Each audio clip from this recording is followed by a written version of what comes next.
Em 8 anos de coral infantil civil, meu coral já teve grandes feitos, já trabalhou, já educou bastante cantores, bastante artistas que já estão aí fazendo parte do movimento cultural.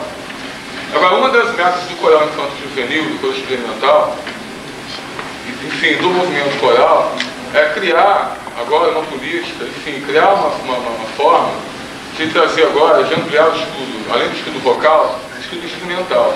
Então a gente está começando esse ano a implementar o projeto Cidadania pela Música, que é um projeto que já vem sendo adotado em vários países, entre eles a Venezuela e aqui no Brasil também, que é pegar pessoas que realmente mostram que têm talento, pessoas interessadas em estudar música, a gente trabalhar com essas pessoas no sistema de bolsa. A gente conta com pessoas que não têm condição de pagar um curso e a gente corre atrás do patrocinador para bancar uma bolsa para essa pessoa. Então esse projeto está sendo implantado agora e a gente está começando com 2 bolsistas que estão estreando hoje aqui com a gente, que é o Bruno, que tem uma bolsa de piano pelo coral da cidade, e o João, que tem uma bolsa de violoncelo de pessoa física.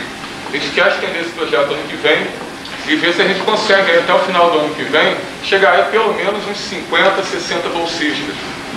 Em Campos, no município de Campos, a gente começaram esse projeto, só que lá que chama Ação Social pela Música.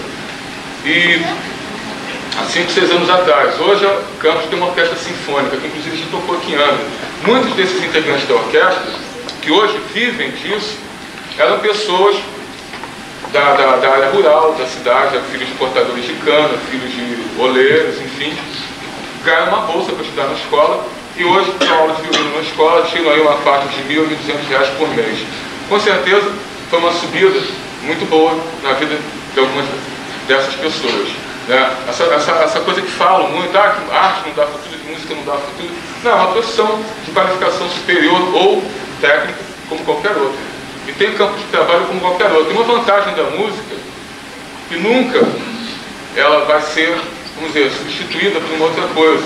O violoncelo entra século e sai século, continua se fabricando violoncelos da mesma forma que era 300 anos atrás. A música de Beethoven, a música de Bach, não vai mudar. Embora tenha termos internet, eletrônica, enfim, mas ela não vai mudar. Então tem campo sim, tem futuro sim. Até porque se não tivesse futuro, né, ninguém estaria investindo num projeto desse.